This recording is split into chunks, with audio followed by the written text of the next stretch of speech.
I'm 23 years old, and I live at home with my parents still. One day they were both not home, and I was outside playing basketball in the front yard.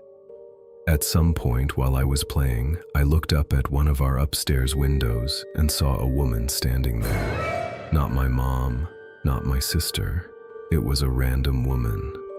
I guess when she saw me looking at her, she dipped away from the window. When I went inside and upstairs to check the lounge room, she wasn't anywhere. I checked every single room I could, every bedroom, the bathroom, every closet. Then I checked the downstairs, which included the living room, kitchen, dining room, one bedroom, and more closets.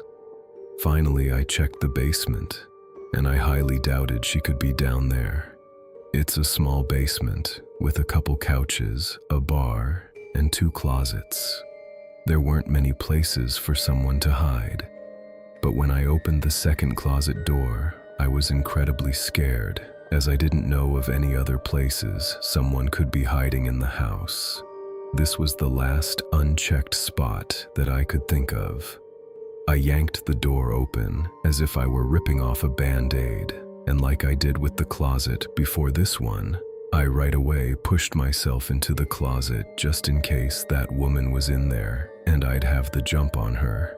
But all I pushed myself into was a bunch of coats and coat hangers. I was so confused. I wasn't going to question my sanity though. I definitely saw that woman and I knew it. It wasn't the kind of thing you would just so vividly imagine.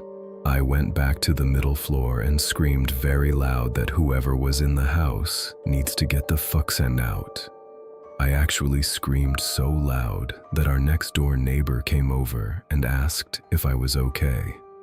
I told him that I literally just saw a woman at our upstairs window watching me play basketball. He came in and helped me search again. When we couldn't find her, I was left to assume that she snuck out through the back door, which I did unlock after all when I went to grab the basketball from the yard. So my neighbor left. I locked all the doors, called my parents, and told them the crazy story, and they weren't too thrilled. But they asked me to make sure nothing was stolen. I did just that, and luckily it seemed anything that was worth something was still in place. So now fast forward to that night. I went to sleep after checking the house one more time, just for peace of mind. It was hard to fall asleep though. My mind was racing for obvious reasons. Most people can't relate to seeing a stranger at their window inside of their house. But my restlessness helped me out in this situation, and here's why.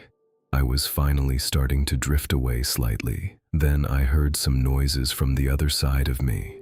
I had the fan on above me, so the room wasn't dead silence, and that's why I didn't immediately turn to my other side at the first sound I heard.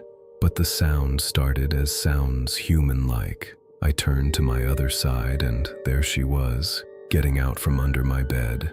She stood up tall above the bed, and I screamed so loud, louder than earlier, before I jumped out of my bed and tackled her to the floor and had my hand around her throat, asking her who she was. My doorbell rang. My neighbor again. I picked the tall, dirty-looking woman up off the floor and dragged her to the front door with me as she struggled and scratched at me. I still have 2 scars on my right arm from her claws. I opened my front door to my neighbor again, and he let himself in and helped me restrain the woman. This was when I called the police. The whole time we waited for the police, the woman was screaming and cursing at my neighbor and I, threatening us too.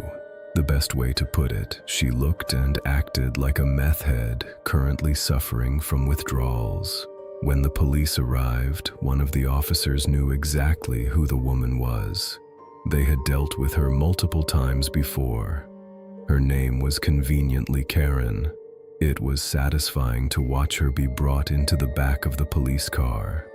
I let my neighbor know how grateful I was for him coming so quickly to help, and that night my mind continued to race. But instead of being completely freaked out, which I still was a little, I felt this overwhelming feeling of satisfaction, and I can't fully explain why.